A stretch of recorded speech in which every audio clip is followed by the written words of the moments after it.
नमस्कार दोस्तों, आप सभी का हार्दिक स्वागत है। इकोनॉमी की क्लास की सीरीज में आज हम लोग चर्चा करेंगे COR पर।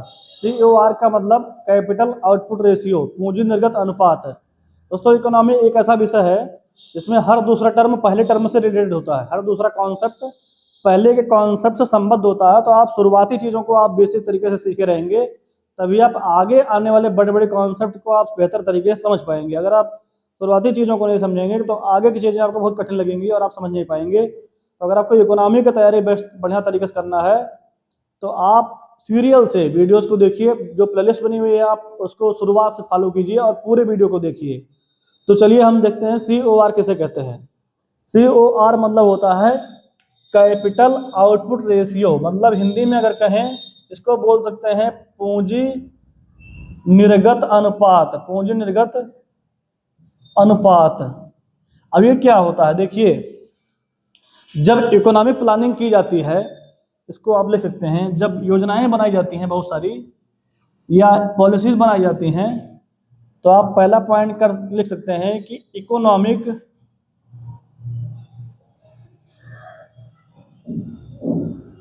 प्लानिंग करते समय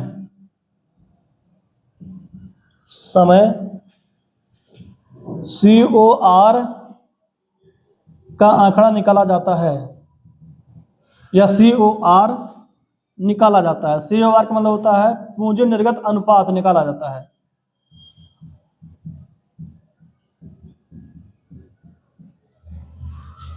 जैसे आप कोई बिजनेस शुरू करने वाले हैं तो आप भी खुद ऐसे आकलन करेंगे कि इतना रुपया लगाएंगे तो इतना इसका फायदा मिल जाएगा। और सरकार भी जब कोई प्लानिंग करती है, इकोनॉमिक प्लानिंग करती है, तो सरकार भी एक आइडिया लगाती है कि इतना पूंजी का जो है लागत लगा रहे हैं, इतना पूंजी लगा रहे हैं इस बिजनेस में, इस धंधे में, इस योजना में, इसके बदले में इतना उत्पादन मिल रहा है या इतना फायदा मिल रहा है। तो अगर किसी बिजनेस में, किसी भी आप कंपनी को देखिए, अगर जितना पूंजी लगा रही है, वो पूंजी लगा रही है, उस पूंजी को X पूंजी लगा करके कितना वो उत्पादन कर पा रही है, उत्पादन, इन दोनों के अगर रेशियो को बताया जाए तो वही होता है पूंजी निर्गत अनुपात। तो उत्पादन और पूंजी का अनुपात निकाला जाए कि कितना पूंजी लगाने से कितना उत्पादन मिल रहा है, इन दोनों चीजों का ही अनुपात जो होता है उसी को बोलते हैं COR। और सरकार COR का आंकड़ा दिमाग में रख के ही कोई इकोनॉमिक प्लानिंग करती है। अब बात को समझिएगा, COR अनुपात अगर ज्यादा होता है तो अर्थव्यवस्था में ये खराब चीज है, और अगर ये अनुपात कम होता है तो अर्थव्यवस्था में ये अच्छी चीज है। तो अनुपात ज्यादा होने का और कम होने का मतलब क्या है, हम आपको बताते हैं। देखिए, अनुपात ज्यादा होने का मतलब ये होता है, अनुपात ज्यादा होने का मतलब क्या है कि पूंजी ज्यादा लगे। COR बराबर आप लिख सकते हैं कैपिटल बाई प्रोडक्शन। ठीक है, कैपिटल बाई प्रोडक्शन, ठीक है, ये आप लिख सकते हैं इसको।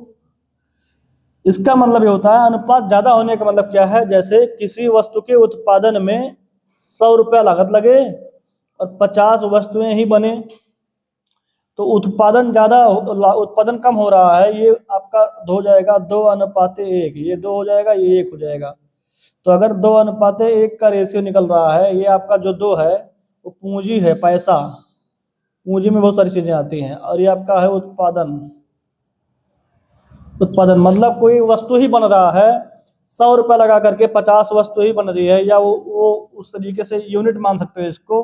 ठीक है, तो 2:1, यह अनुपात ज्यादा है, इसका मतलब ये घाटे की स्थिति है, पैसा ज्यादा लग रहा है और वस्तु का उत्पादन कम हो रहा है, ये खराब स्थिति होता है, इसको बोलते हैं खराब स्थिति। अर्थव्यवस्था में एक खराब स्थिति है। ठीक है भैया, तो एक चीज और समझिएगा, जहां पर जिस देश में टेक्निकल एडवांसमेंट कम होता है, प्रौद्योगिकी उत्कृष्टता कम होता है, वहां पर COR का अनुपात ज्यादा ही होता है, वो ज्यादा ही होता है, लागत ज्यादा लगता है, उत्पादन कम होता है। तो क्या क्या नहीं होता है, तो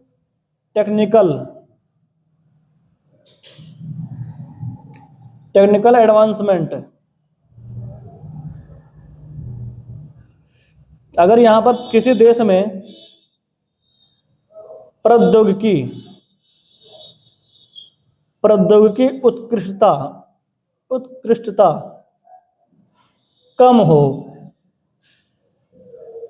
हो तो COR ज़्यादा होता है, ज़्यादा होता है।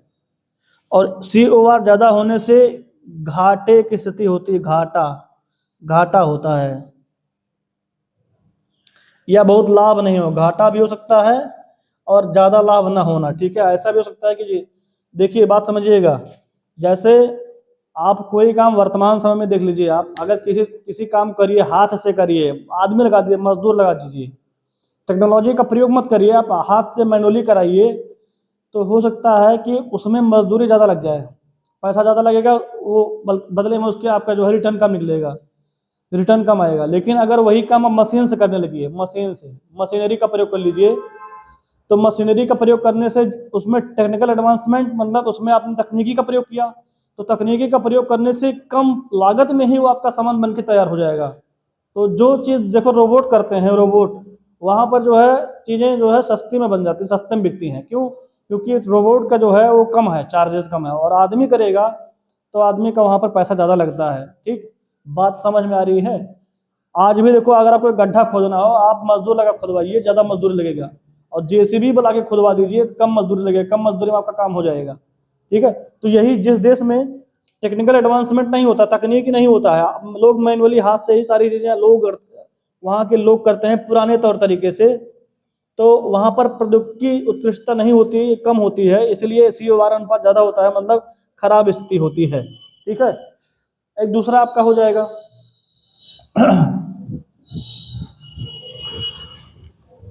दूसरी कंडीशन क्या है? अगर COR रेशियो कम हो, अगर COR का रेशियो जो है कम हो, तो इसका मतलब क्या होगा? इसका मतलब ये है कि लागत लगाइए आप 100 रुपया, उत्पादन कीजिए 200 का, 100 रुपये का लागत लगाइए और 200 का सामान उत्पादित कीजिए। ठीक है, तो यहाँ पर आ गया अनुपात 1:2 आ गया, यहाँ पर अनुपात कम है, ये आपका लागत है, और ये आपका उत्पादन है। उत्पादन मतलब कोई सामान बना रहे हो, सामान आप बना लिए, 100 रुपया सामान, 100 रुपया लगा करके लागत, आप 200 रुपये का आप जो है निर्माण कर दे रहे हैं, यहाँ पर कम है, इसका मतलब ये फायदे की स्थिति है, ये फायदे की स्थिति है। तो अगर किसी देश में, इतनी बात समझ में आ गई? ठीक है, चलिए इसके आगे देखते हैं। तो किसी देश में अगर COR रेशियो जो है, कैपिटल आउटपुट रेशियो ज़्यादा है, यदि किसी देश में कैपिटल आउटपुट रेशियो ज़्यादा है, तो उस देश में, जैसे मान लीजिए इंडिया में अगर ज़्यादा है ये रेशियो, बहुत सारे क्षेत्रों में ज़्यादा है, तो यहाँ पर टेक्निकल एडवांसमेंट ला करके, प्रौद्योगिकी उत्कृष्टता, यहाँ पर तकनीक ला करके, टेक्नोलॉजी ला करके, टेक्नोलॉजी का समावेश करके, यहाँ पर आयात, तकनीकी का आयात करके, यहाँ पर इस रेशियो को कम किया जा सकता है। जैसे भारत में कोई काम हमेशा हर जो है लोग, जैसे पहले के आदमी क्या करते थे, पहले के आदमी जो है करते थे, हाथ से टाइप करते थे, हाथ से टाइप, कोई चीज़ लिखना होता था सीधे टाइप मशीन आती थी, उससे टाइप करते थे।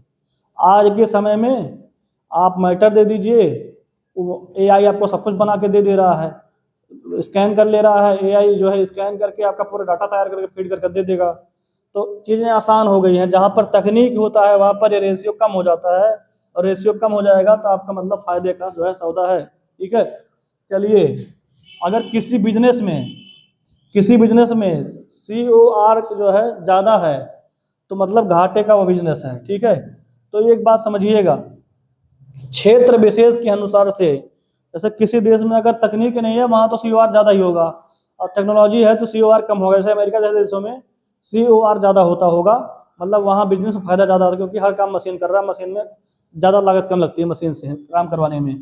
अब बात समझिएगा, जो आपका COR होता है वो GDP के जो है, GDP के इनवर्सली प्रोपोर्शनल होता है, GDP से इनवर्सली प्रोपोर्शनल होता है COR। मतलब इसका मतलब ये हुआ कि अगर COR, अगर COR कैपिटल आउटपुट रेशियो ज़्यादा है, तो जीडीपी कम, और अगर ये COR कम है तो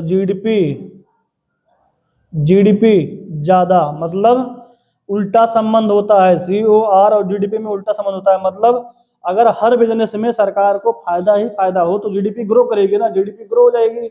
और बिजनेस में अगर लागत ज़्यादा लगे और फायदा कम मिले तो जीडीपी डाउन हो जाएगी। वही बात है, COR ज़्यादा है तो ज़्यादा होने का मतलब अभी मैंने बताया, लागत ज़्यादा उत्पादन कम, तो जीडीपी कहाँ ग्रो कर पाएगी, जीडीपी डाउन रहेगी।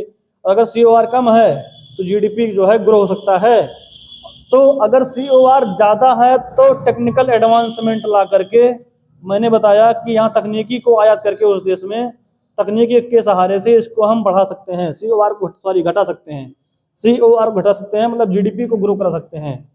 तो क्षेत्र विशेष के हिसाब से भी थोड़ी चीज़ें चेंज होती हैं। जैसे अगर एग्रीकल्चर सेक्टर देखोगे तो वहाँ COR ज़्यादा होता है हमेशा, क्योंकि एग्रीकल्चर सेक्टर में लागत ज़्यादा लगती है, हमेशा फायदा कम होता है, इनपुट ज़्यादा लगते हैं वहाँ पर और आउटपुट कम।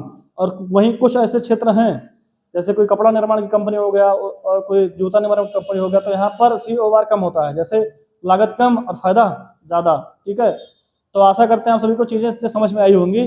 चलिए फिर मिलते हैं अगली क्लास में, धन्यवाद।